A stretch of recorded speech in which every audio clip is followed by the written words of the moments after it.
So welcome to 12 and a half kick-ass sustainability ideas for 2021, which is our introduction to our Green Academy session. We try and pick some of the best elements that we'll be covering in the year and add in a few extra hints and tips, some topical items, anything really to help you get your sustainability program off to a flying start in 2021.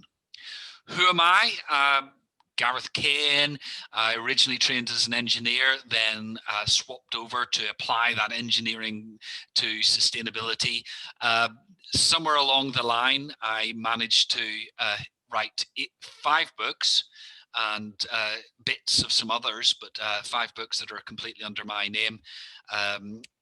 Quite a few of which you will see later on. The Green Academy was originally built around the contents of the Green Executive, but it has evolved over time, and particularly those 3 dose sustainability books have influenced quite a lot of what content as well. I run my own company, have done for the last 14 and a half years. We specialize in sustainability strategy, employee engagement, and professional development, of which you are part of now, the last one.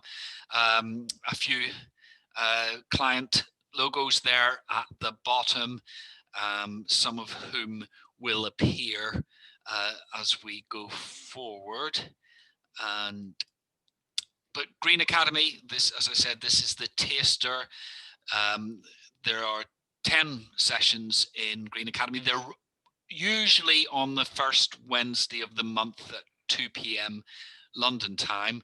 However, sometimes they vary to try and avoid half term, school holidays, all the rest, not least because I'll be off doing something with the kids those days, and I'm sure many of you will be as well.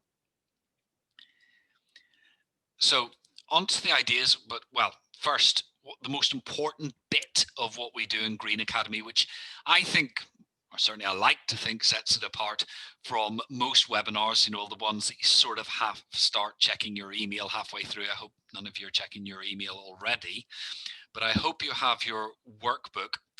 And the idea of the workbook is that you get to apply the thinking I'm talking about to your situation straight away. So, you know, quite often we come away with these webinars and we have a couple of nice ideas from them, and then sort of, you know, you find your inbox and your email's full, or you have to go to another meeting and it all gets lost. What I want to see more than anything else out of Green Academy is participants making real change in their organization as a result of what we cover. So it's quite a simple one for this session. And if you haven't printed off, don't worry, take a scrap of paper, and all you have to do is, for each one of the ideas, write down the idea, write down how you might apply it in your organization. And then a quick and dirty, this is very typical of Green Academy, we don't do any precision, a quick and dirty assessment of the opportunity and the risks. So if you think this has got scope to absolutely transform the way you do your sustainability, it would be a high. If you think that that might get you sacked, it might also be a high, or in terms of risk. Or if you think it's it's a very low-hanging fruit, then it might be higher, medium, and opportunity, and obviously low in risk. How you define high, medium, and low is completely up to you. As I say, this is purely a quick and dirty assessment to filter out the best ideas for you. So normally in Green Academy, I stop periodically to fill this in. In this case, you do it as we go along, so I won't be pausing unless anybody puts something in the chat that they would like me to refer back to. So I'll just assume you will get on with that until the end, where we'll do another little exercise. So back to the ideas, and number one, last year when I did this, I used the same slide and called it Be Optimistic. And this slide, I'm going further. I really do think that opportunity is beckoning. If we rewind to March the 23rd, when the UK locked down, I had a bit of a panic about my sustainability business because I thought, who's going to be wanting sustainability support when there's a pandemic ravaging the globe? And I couldn't have been more wrong. I have had more clients, more interest, more everything than I could possibly have predicted back in March. And I don't know whether that's in spite of the pandemic or because of the pandemic, but I'm finding people are interested and they're taking it seriously, really seriously. They really do want to make change. And this afternoon, this is Joe Biden's to-do list. Now, when he said he was going to recommit the US to the Paris Agreement on day one, I thought he was talking semi-metaphorically. I was perfectly happy to give him the best part of a week, to take over the nuclear football and find a stapler and all those kinds of things when you take on a new job. But this afternoon, or evening UK time, he is going to sign an executive order. He's going to sign 17, and I've listed them all there for completeness, an executive order to rejoin the Paris Climate Agreement. And also, highlighted number 4, to end the Keystone XL pipeline and to roll back a lot of the pro-fossil fuel policies of his predecessor. And it's not just those two things. There is quite a lot underneath that as well as being put out to the press as well. These things will start working today. And when we've got the world's largest economy coming back on board for sustainability and climate action in particular, things are going to start happening in the world. So it's not just my experience, it's not just the talk of net zero by 2050 in the UK and the EU and other major countries. This is starting once again to become part of a global movement. And the idea, I suppose, for you and your business or your clients' businesses or whoever you're trying to affect this change, is now is a good time to push forward, to be ambitious, because I think it's an open door we're starting to push at. Right. Idea number 2 is directly related to all that those pandemic things, and that is what we're calling the new normal of work. I have been doing this for the 14 and a half years. The background you can see is my home office, and it really does transform your carbon footprint because you're not commuting to work, but also you start to use far more of your local facilities in your area. And obviously it cuts congestion because you don't get these rush hours, all the rest of it. And it starts to encourage you to send your kids to local schools, as I say, use local shops, other local facilities, and you start to see those build up. Despite the pandemic, my area, and I'm sure many of you have found this as well, shops are opening, new shops. And you think, wow, that's fantastic given the problem. But it's because the demand is there. People suddenly want to shop on their doorstep. Now, there's upsides and downsides to this. And before Christmas, another part of the professional development work we do is a thing called the Corporate Sustainability Mastermind Group, which is all about peer-to-peer learning. We talked about this topic of how do we sustain the new normal post-pandemic. And these are some of the tips they came up with. Making the case is very important.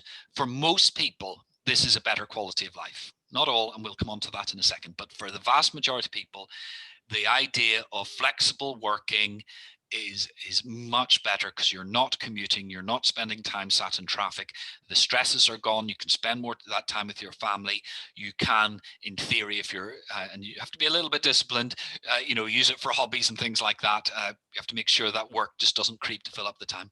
It will reduce costs of things like meetings. I remember very vividly when I was a fresh graduate in my first proper job, being asked to travel all the way across the country, stay overnight, charge a meal to expenses to go into a meeting that lasted 15 minutes. Could have easily been on the phone back then, but certainly now that we've got all this technology, and more to the point, we're used to it, then there are costs to be saved. And then, of course, there's wider recruitment opportunities, because if people aren't having to commute every day, then that's an incentive for people further away from a new job to apply, because they won't be sat in traffic on a long commute. And particularly now that a lot of households are dual income, the idea that there's only one breadwinner in the house is minimized. This is quite important, because it means that, again, people can balance work and life much better. The second point is, don't go one way or the other. We should blend that remote working with office hot desking. So you can reduce your office space, but don't eliminate it altogether, and make it the default choice, but not an edict. And obviously you will have to provide people with the equipment and the support and the technology, cloud computing, making sure the systems are secure, data protection, other security, etc., etc. It does require from managers to have new management skills, because presenteeism is just blown out of the water. And the most depressing thing I think I've heard from the new normal is these people who are implementing software that actually monitors how long their employees are at the desk. That should go completely out the window. Should become completely objective oriented. Are you doing the job or are you not? Not are you spending time or are you not? And that involves a lot of trust. And it can produce also, one of the members of the mastermind group, who may or may not be on the call, he arranged, he had to have a meeting with his with one of the guys who works for him, and they decided, instead of going into the office to meet up or meeting for a coffee, to be more COVID secure, they decided to go for a hike in open countryside and talked through everything they needed to talk through there. So it's a whole new way of thinking about the way we manage people, and it's try and get away. I sometimes think that, you know, modern offices in particular are like some hangover from the Industrial Revolution, you know, that people come in, work, and then a hooter goes off and everybody leaves. I don't really understand in the knowledge economy why we have to do that.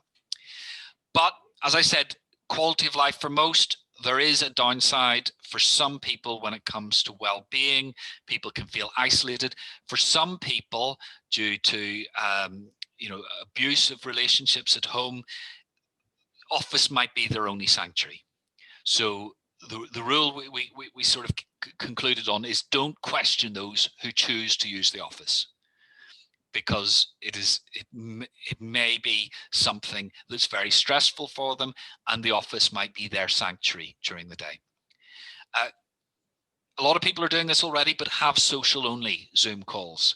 So some people call them group hugs, all sorts of things, so that you're actually meeting up, chatting, catching up with each other, getting that sort of team building going. And some people, I say social only, some people have strict rules on, you must not talk work. And another little thing, a camera on rule, so that you can actually get a bit of a feel. You know, it's never going to be quite the same as having somebody next to you. You get a bit of feel if somebody's struggling in one way or the other, and then you might be able to provide them with support offline. So that's the top tips for sustaining this new normal of home working and flexible working and online meetings beyond the end of the pandemic, whenever that happens. Number 3, you probably saw one of the books there was Accelerating Sustainability Using the 80-20 Rule.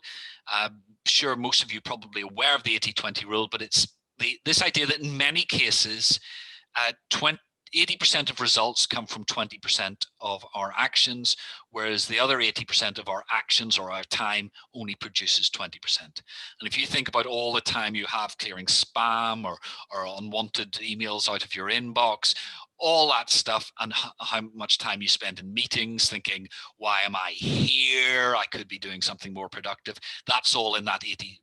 The 80-20 rule suggests that we really got to focus on the 20% of stuff that makes a difference and not sweat the little stuff so much. And I think in sustainability, this is particularly important because we have got a tendency in sustainability to tinker around the edges, to hope that lots of tiny tweaks add up to something big. And often it's, we've got to tackle the elephant in the room that'll make the real difference and actually make a difference to take us towards sustainability. And one of my favorite examples of this is Ariel Excel Gel. It's called Tide Cold Water in the US. It'll probably have slightly different names in other markets. But the important thing, and you can't really see that it's much of a green product there, apart from it says efficient cleaning at 15 degrees centigrade. That's because Procter & Gamble did a life cycle assessment of their clothes cleaning products, and they found that 76, so not quite 80, but 76% of the energy required across the entire life cycle was heating water in your washing machine. So rather than messing about with anything else, they designed a product from scratch, which eliminated much of that heating. Now, unfortunately, my washing machine doesn't do 15 degrees centigrade. It's the washing machine technology has to catch up. But this is absolutely down to that 80-20 thinking. Really look at what the small number of issues that will have the biggest impacts are and address them full on. And the flip side of that is, and as I said, often people hope that lots of tiny changes add up to a big change, whereas usually they don't. And this sort of incrementalism, which is encouraged by things like ISO 14001 with its continuous improvement and things like that, can encourage you to look for lots of small improvements rather than addressing the big improvements. And it's increasingly, I think, becoming a form of greenwash, because you will see companies whose product is terrible for the environment making a list of all the tiny things they're doing to improve the environment. And it's, well, you're again avoiding the elephant in the room. So it's a form of greenwash because it's making the people outside the organization and inside the organization think there's a lot going on, but some of it really can be displacement activity. So we have to think about the big changes, setting ourselves ambitious targets, and targets is the best way to get past incrementalism. Because if we set incremental targets, and lots of people say we're going to reduce our carbon footprint by 2% year on year, often you run out of 2%. So instead of following the blue line that you think you want to, you end up running out of 2% and following the red line. And because you haven't changed the system, you're not getting down to the same levels you would if you did. Now, stretch targets are more ambitious, but also there's two things I think they do. One, psychological, which if you say you're going to cut your carbon footprint in half or to net zero by 10 years or whatever it might be, the immediate reaction to everybody is, wow, how are we going to do that? Rather than, okay, let's go and make sure all the room thermometers are on, room thermostats are on 20 degrees or something like that. You start to think, right, this is big change. We have to do big stuff. The other thing it does is it gives you time to implement those big changes. So you can actually do the planning, the investment appraisals, the purchasing, the commissioning, all those processes that would be required to, for example, install a major solar array, or even shift the whole organization to a low carbon building and away from a high carbon one. So it's that two elements of stretch targets. So sometimes I put stretch targets as in one of the 12 Alpha ideas. I'm putting this on today, the sort of plea to move away from incrementalism, because as I say, we need these huge leaps rather than lots of tiny steps. Okay, number 5, the employee angle. I mentioned in point 1 that this enthusiasm for sustainability, but another change that I've really noticed in the last year to 18 months is the pressure that's coming in organizations from their employees. And typically when I ask companies, why, what their drivers are for taking sustainability seriously. If I'd asked sort of 10, 15 years ago, they would have said costs and legislation would be the first two to come up. We want to cut our energy costs. We want to comply with legislation. 5 years ago, it started to shift quite quickly towards our customers are demanding this. And people would rarely say our employees are demanding it. They'd occasionally, but it was quite rare. But it comes up again and again and again that employees are demanding their their employers to be sustainable. They want to feel they're on the side of the angels. Now, so there's two elements to this. There's, if you have a reputation of being very sustainable, you will attract more and better recruits because people will want to, so there'll be more competition to work for your business, and you will retain them. Businesses with good sustainability have better retention rates. But one of the things that's the connections that's less well understood, and I did a bit of research for one of my clients a couple of years ago, and found this link. It was in the literature, but it's not well known amongst the practitioners, is the idea of employee engagement. Now, we tend to call employee engagement the verb of engaging people, but in sort of management speak, engagement is a measure of how emotionally connected people are to their job above and beyond the paycheck. So do they feel they're doing something important?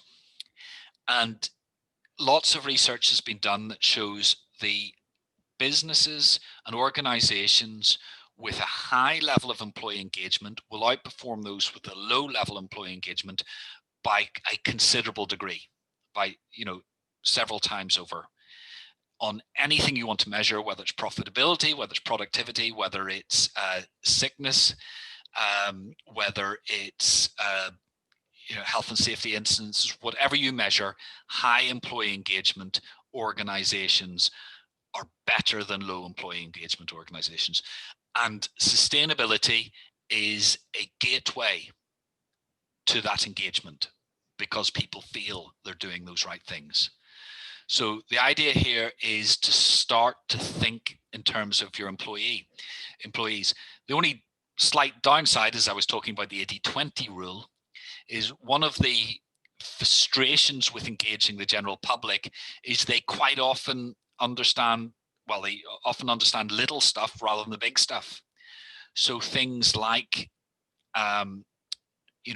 disposable plastics might be a small part of your environmental footprint if you've got disposable plastic cutlery in your canteen, but your employees will see it as a problem, as a big black mark.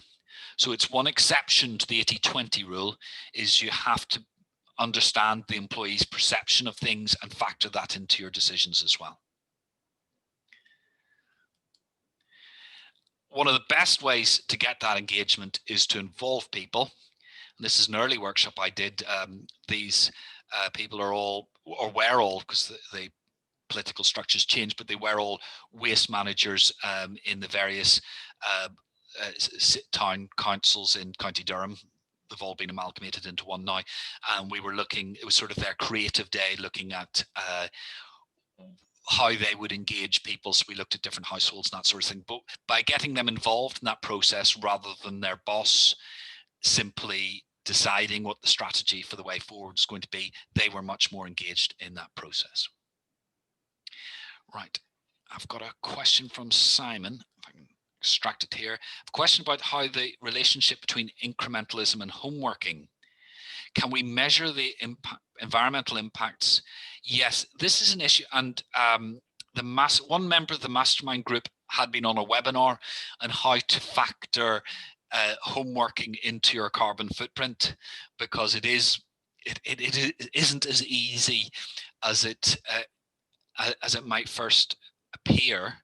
I don't have the answer at my fingertips, but it is something that the gurus of carbon footprinting are looking at.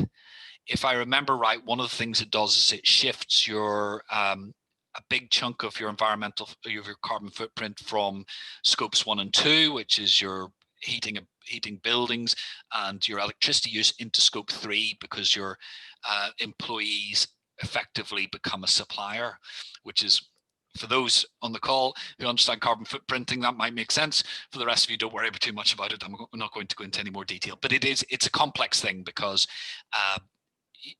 if you have the heat on in your house during the day, how is that different to having heat on in your office? Given that any residual heat at the end of my working day heats the, it drains away when the house is occupied, rather than being an empty building like a typical 9-to-5 office building might be. So there are all kinds of complications to it, but I think it is being addressed, and I think it's something that will emerge as this becomes very much the new normal, because it will have to. So a slightly fudged answer there, Simon, but I hope that gives you some assurance that people are aware of it and are working on it. Oh, while I'm on the topic of employees, how to sell sustainability to anybody. My trick, and it works so well. If you ever see me in a workshop, the first question I'll ask is, why should your organization take sustainability seriously? And then I shut up. And I stand beside the flip chart with a pen, like this guy's much better looking than me, and I wait for the first answer. And that's where I get all that insight that I was talking about before, that legislation costs things. But I will wait until they fill the page. And of course, I know the answer. I could stick up a PowerPoint slide to tell them what the answer is, but I want them to work through the answer of why they should take it seriously, because then they sell sustainability to themselves. And any psychologist will tell you that people believe what they discover much more than what somebody simply tells them. We trust ourselves in general. So that's a tip. If you're ever in a meeting, just ask, particularly the flip chart, and you see it coming up. And I've been doing this online, which is quite amusing as well. But that's part of the new normal thing. I've had to redefine how I run my business in lockdown, and it's been a challenge. But try this, because it works. Don't tell people to take sustainability seriously. Ask them why. That goes for a lot of things. If you're worried about resistance, ask people rather than telling them stuff, because doors tend to open, which is one of the key techniques. And those of on the call who know me well will know I bang on a lot about green jiu-jitsu. And this green jiu-jitsu is basically about making life easy for yourself when you're trying to engage people. And the analogy is that most green communication, most attempts at engagement are more like boxing, where you try and beat the other person into submission. In green jiu-jitsu, and I'm not a martial artist, although I have got a knackered knee from my short spell doing taekwondo, but in jiu-jitsu, a jiu-jitsu expert will look at their opponent's strengths and adapt their techniques to match. So if their opponent is taller than them, they will use a technique which is effective against a taller opponent. If they are heavier than them, they will adapt a technique which is useful against a heavier opponent. And green jiu-jitsu follows this. It basically works to people's strengths rather than considering them somehow inferior because they're not taking sustainability seriously. And what it involves is putting yourself squarely in your audience's shoes. Because most engagement is all about sustainability, green jiu-jitsu finds the overlap between the interests of the audience, which is the blue circle, and sustainability.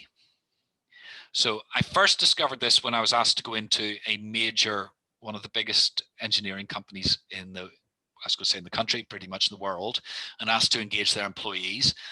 And I mentioned I was an engineer. They wanted me to go in and talk to them about switching their TV off properly at night and recycling properly and all the rest of it. And I had this panic attack. I thought, I am not doing this. No matter how much money they offer me, I am not going in front of a group of fellow engineers and telling them to switch their TV off properly at night.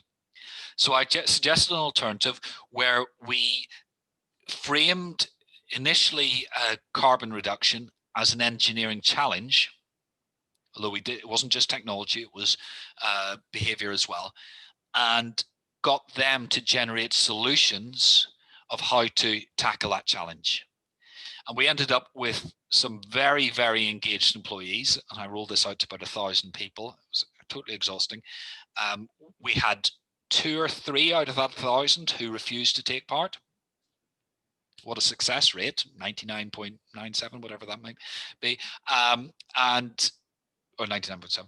And we ended up with a whole raft of practical suggestions for the company as well to implement, because it had come from the shop floor where the managers, and certainly me as a consultant, couldn't see what was going on in real life.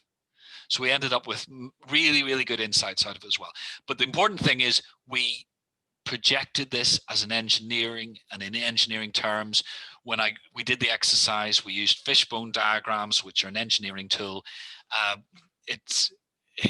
We did everything in engineering. When I'm working with healthcare professionals, and I do quite a lot of work with the NHS, we always make the link between sustainability and health, whether that's the health impacts of climate change, whether it's air quality, whether it's the health benefits of active travel.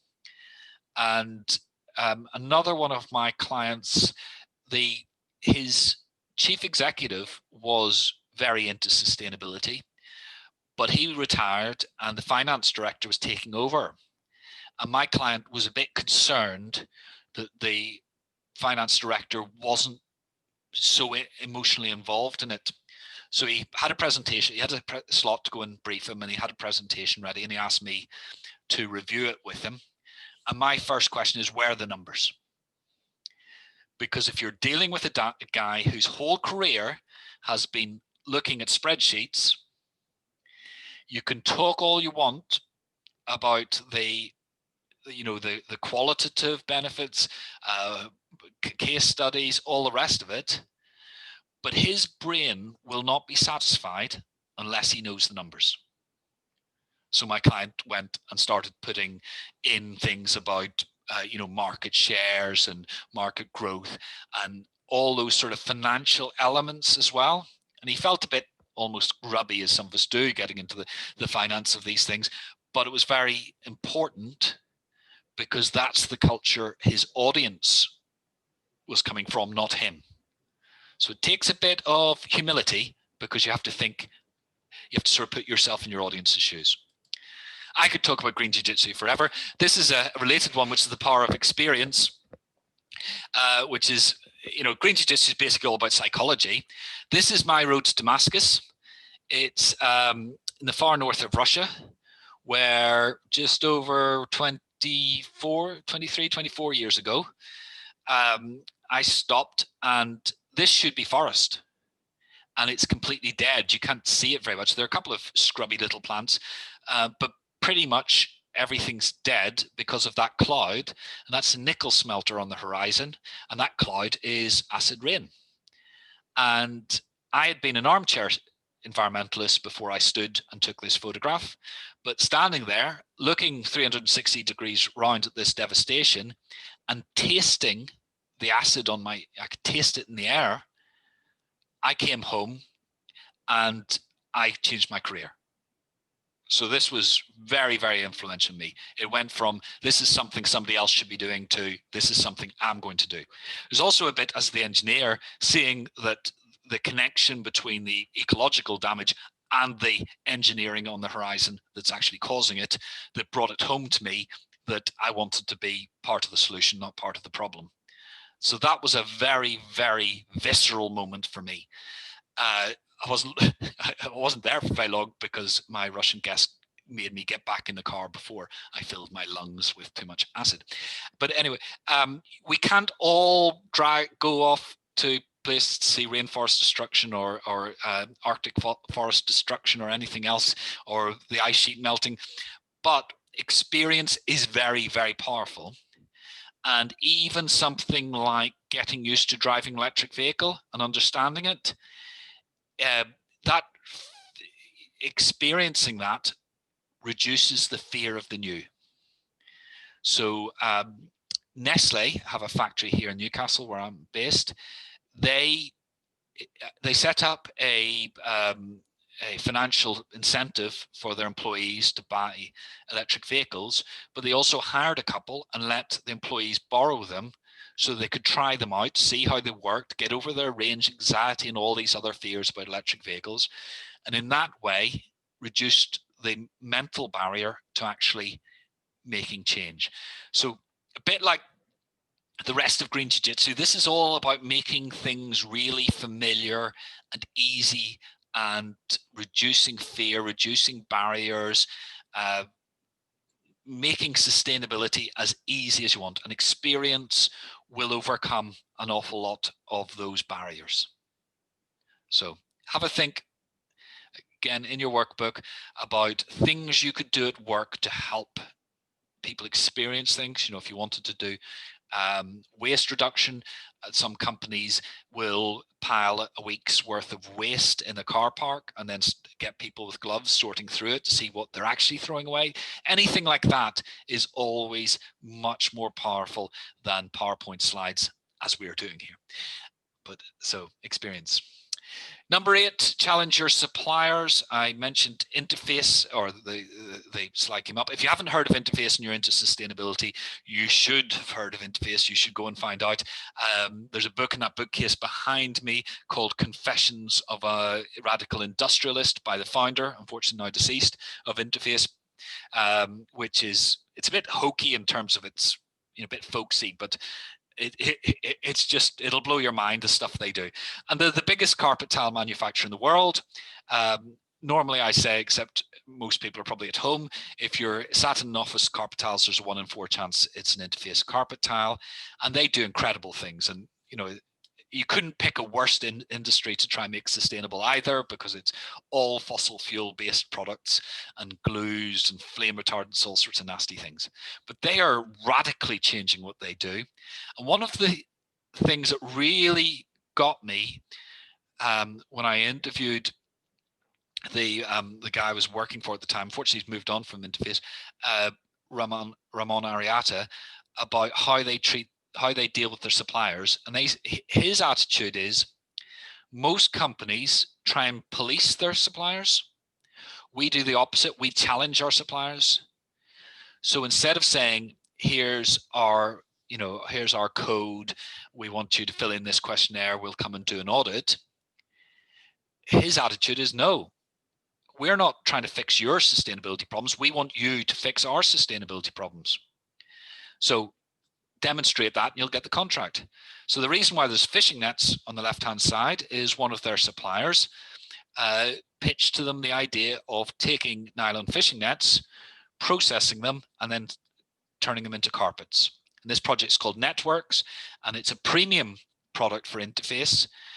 And it's if you went into the PwC office in London, you'd be walking across in the foyer carpets that were made of old fishing nets. So they're literally taking one of the big problems, ocean plastics, and turning it into a product, rather than, so it's quite mind-blowing in a way. As I say, it's a premium product, it's not a mainstream product for Interface, but we're starting to see other companies, mainly in the green niche, but starting to come mainstream, using the same material. Because Interface are doing it, it's starting to bring down the cost of that process for other people as well.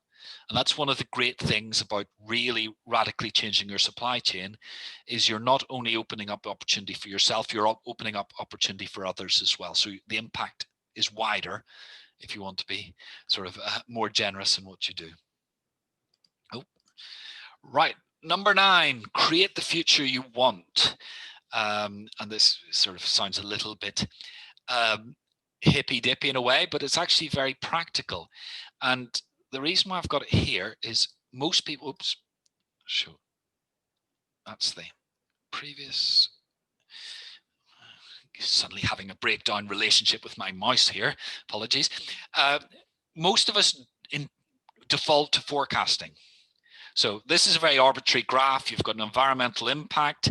Somewhere is a zone we're going to call sustainability. I am not going to define that. As I say, this is all, we do all this in quite broad terms.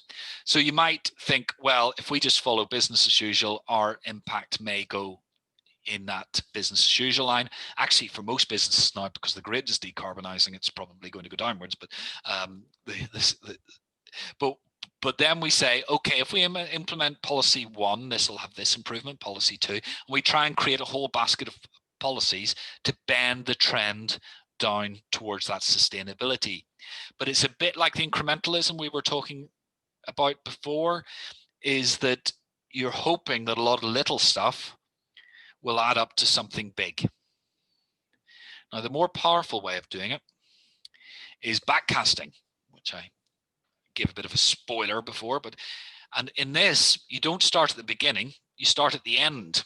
So where that gold star is, and you take your stretch targets and you say, what would the organization look like if we met those stretch targets?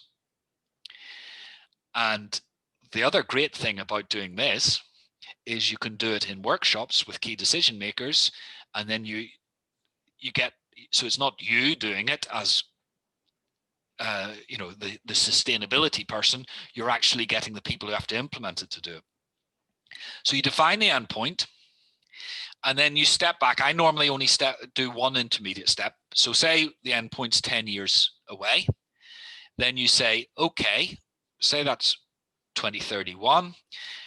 Then what, by 2036, what would we have to have started doing, and what would we have to have stopped doing to meet that endpoint? And that's quite a tricky question, but it comes up with some very interesting answers. So it gives you a sort of medium-term plan. And generally, the endpoint, you're just picking a vision of what the organization will look like in the future. It's not, you're not hardwiring it in, but usually the intermediate gets a bit more generic, and you're really just looking for a possible route through, and in particular, avoiding any dead ends. And then you go back to the present day and say, what do you have to start doing now to get on the trajectory for that intermediate stage? And this does all sorts of things. As I say, I think a lot of sustainability is about psychology. One of my little mantras is the biggest barrier to sustainability is only 6 inches wide in the space between here and here. And by doing this, you hit all sorts of psychology buttons. It's actually fun when you do it, particularly face-to-face. I've tried doing it online. It works, but it's not so much fun. There's something about people gathering around sheets of paper with Post-its and all the rest of it, trying to work this out. So you're properly engaging the people. You get that stretch thinking we were talking about earlier. And then because you're working from the back to the start, all the short-term noise that people worry about isn't there, what we call the tyranny of the present. So it is a very, very effective way of getting people thinking the right way. And the immediate actions tend to be more substantial than you would expect if you did forecasting. Now, you might say it all sounds much of a muchness. It's really, really powerful. I love doing it. It's my favorite thing. And that's how I create sustainability strategies. And we go into a lot more detail on how to do this in the sustainability strategy part of Green Academy. Right, we need to crack on. Time's running on a little bit because I've been waffling too much. Number 10, unsustainability equals poor design. We have an eco-design session as well. Lucozade Sport is one of my guilty pleasures. I get through loads of this stuff because I do quite a lot of endurance sports. And one of the problems with it is, even though the bottle underneath is perfectly recyclable, they wrap it for purely aesthetic reasons in this incompatible material, which means that it is difficult to recycle. And the question is why. When it was flagged up by the Recycling Association as one of the bad boys of recycling, alongside things like, I've forgotten the name of the crisp. Mine's gone blank. I'll come back to it in a sec. Lucasade's response, or GlaxoSmithKline, who produced it, was, if anybody can suggest a recycling solution for this, we'll implement it. It's like, well, how about redesigning your bottle so it's recyclable? Most plastic bottles don't have this. Too many do. So if you're somebody like me, you will just take the wrapper off and recycle the bottle, or you might find yourself downcycling. But basically, if you start to think that design is the engine room of good sustainability practice, whether it's a product, whether it's a system, whether it's a process, often you can redesign those processes to take sustainability out at source. It's one of my favorite quotes. We need to take the filters out of the pipes and put them where they belong, in the designer's heads. Right. And as I say, just emphasize that again. Some of you who don't produce product, design can be about services, design can be about processes, and a lot of rethinking is required. Related to this particular example is, a lot of people are talking about the circular economy, and we have to do this to be sustainable. The only sustainable model, proper sustainability model we have, is nature, and nature's been recycling cycling materials constantly for the best part of 3 billion years. And it wasn't very nice before they started doing that. So we have to emulate things like the oxygen cycle, nitrogen cycle, carbon cycle, all those things. The problem most people have with the circular economy is they think it means more recycling. And if you think about, which it does, but if you think about more recycling, then you sit and look at the Lucozade Sport bottle and say, ooh, could we recycle that into a bollard? Whereas the circular economy is actually about saying, how do we produce bottles out of recycled material? So we've got to shift away from thinking about the recovery and think about sustainable raw materials. Yeah. So if you start thinking, where do I get sustainable raw materials for my Lucozade bottle? Then in many cases, the best way of getting that is old Lucozade bottles, which means you have to get rid of this, because this is getting in the way of your process. And then you start thinking the right way to make the circular economy happen. Interface did this. They looked at, I give the fishing net example, but they looked at all the particular sources of sustainable raw materials, and they couldn't produce natural materials at the sort of scales they needed without destroying the rainforest and all that kind of thing. And they came to the conclusion that the best raw material for new carpet was old carpet. And that's the thinking you need to do. Quick example. This is my Marks and Spencer's recycled umbrella, recycled nylon. And when they produced this, or started investigating this, they couldn't get the high quality nylon at a cheap enough price to produce the product at a price that people would buy it.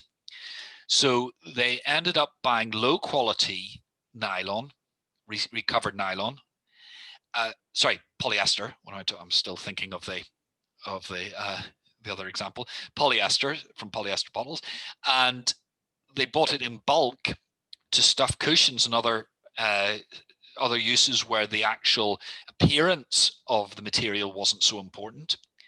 And that created enough demand coming through the supply chain that it brought down the price of the high quality polyester. So then they could start to make umbrellas, school uniforms, and for a while they had a recycled polyester suit, which I tried to go and buy, but it had run out of stock. It was just a demonstration project as far as I could see.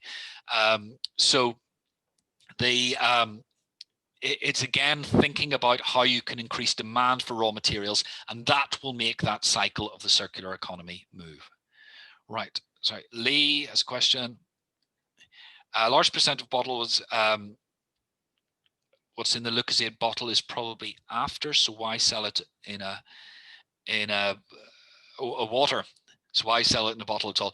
Well, that's a whole question. And actually, if I was more organized in terms of sports drinks, I would buy my electrolyte whatevers in tablet form and add them to my cycling bidon, plain water. So good tip. I will I've always meant to do that. As a result of your question, my New Year's resolution is suddenly to do that. So thanks, Lee. Right, last one, number 12, before finish up, is all about thinking market. And this is something I try and get across to people quite a lot. And you'll have to excuse my slightly wonky graphs. Using the curve tool in PowerPoint is quite tricky. But if we're going to hit net zero by 2050, that's going to require not only the green growth that politicians like to talk about, because it's very exciting, but we're going to have to destroy the brown economy as well. And that graph is a massive change, and it's a massive risk if you're in the brown economy or associated with the brown economy, and a massive opportunity if you're in the green economy or associated with the green economy. So that change, if we're going to hit net zero by 2050, is going to have to happen very quickly. And you can see it in things like the government announcing that internal combustion engine cars will be banned from sale in the UK from 2030, and other countries brought in similar.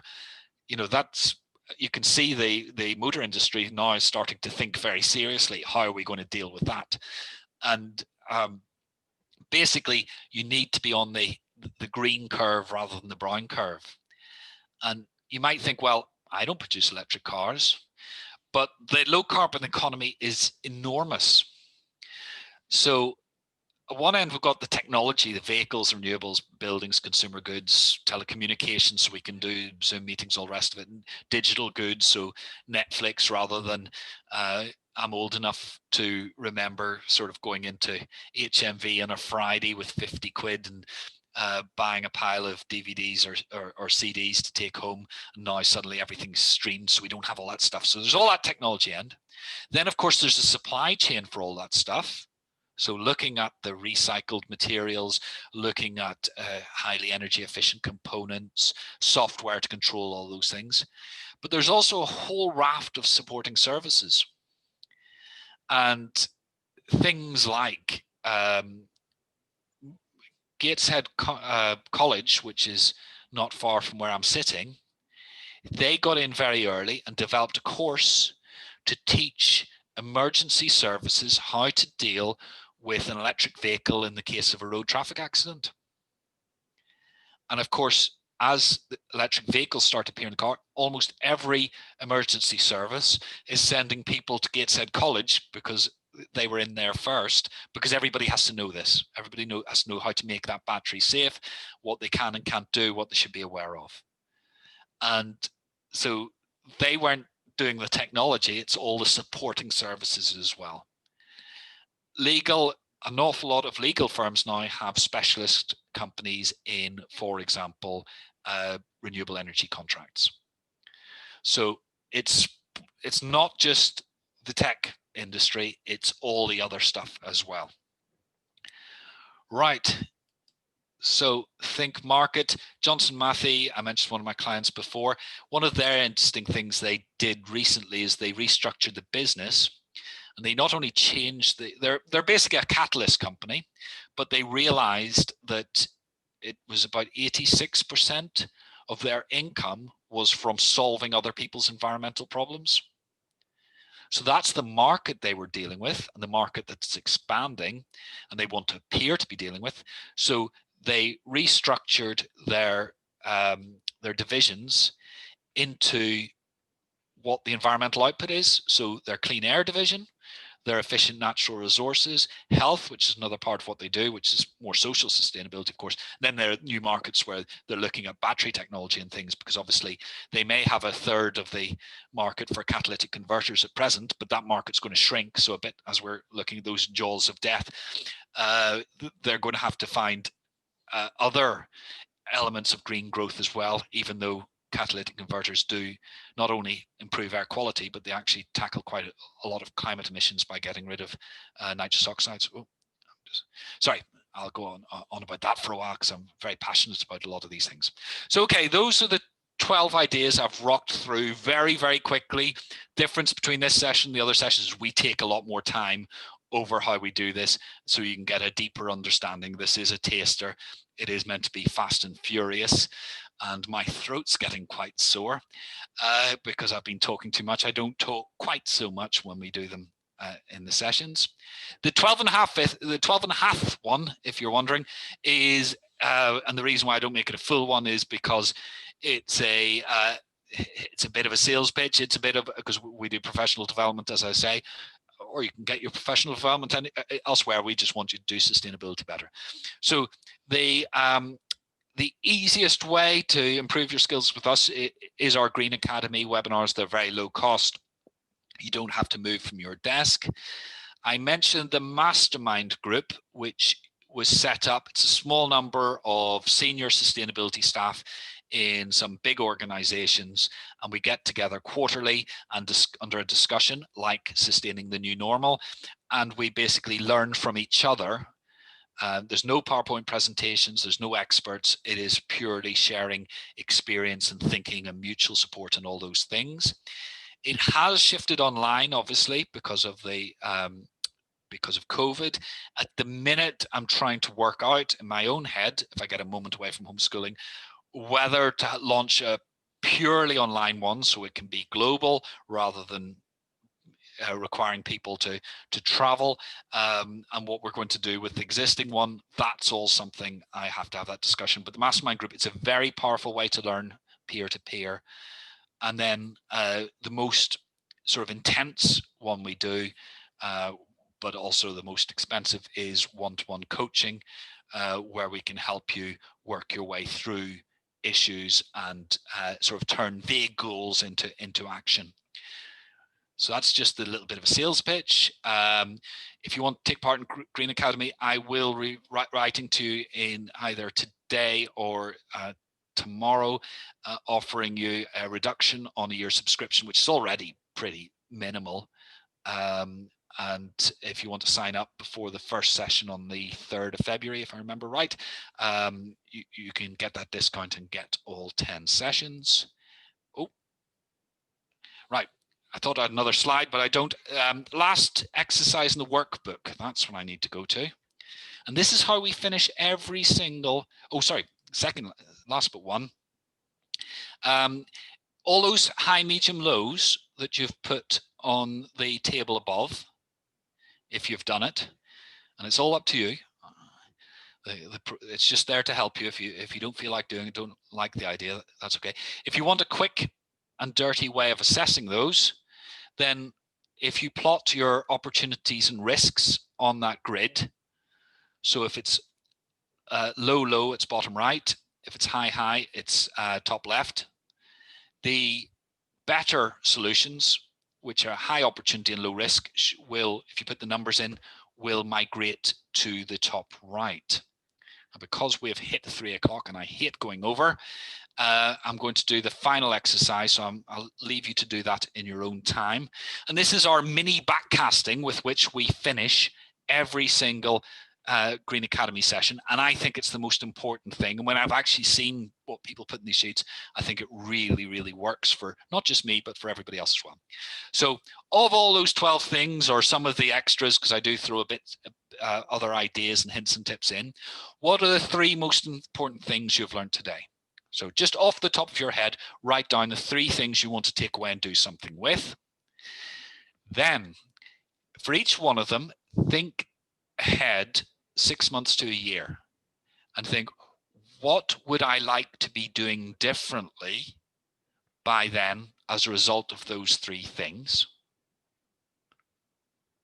So what would change? That might be something you do differently. It might be something your organization does differently. It completely depends on which of those issues you have you've chosen. And then lastly, what 3 actions will you take first to start the ball rolling in each of those 3 things? Now, spoiler alert, we do this at the end of every Green Academy session. And the point is to take, I've waffled on for the best part, or for over an hour. I have given you case studies, I've given you concepts, but The missing link is how do you apply that to your organization? So this is a little mini backcasting session, is take the vague, broad idea, then think more specifically about how you would like that to change you within 6 to 12 months, change you or your organization. And then which three actions we take first. When I say these three actions, I mean this afternoon, Thursday, Friday, end of next week, latest. Who will you email? Who will you, what meeting would you set up? What website would you go on to check something out? Whatever it might be. Really, really small steps on those last three, so you actually do them and set those balls rolling. Because as they, it's the whole Chairman Mao thing, journey of 1,000 miles starts with a single step. It's often those small steps that take the time. Right. That's me done in the session. Some people saying they have to go. Of course, yes. And I apologize for running over by 4 minutes. As I say, I'll be emailing you out the link to the recording of the session so that you can back it up. This one, I don't mind who you share it to. When I share the Green Academy ones, it's for personal use only, but this one, you can show it to whoever you think might be interested. And also, as I say, a link to that special offer if you'd like to take that up and join us for all 10 sessions. Obviously, if you're on our VIP list, you get that as in with the rest of our customer service. So don't worry if I know there's a couple of people on our VIP list here today, but everybody else, if you do want to join us this way, it's a very cost-effective way of joining us. Right, I'm going to stop the recording, but I will hang on here for a couple of minutes to see if anybody else has any questions.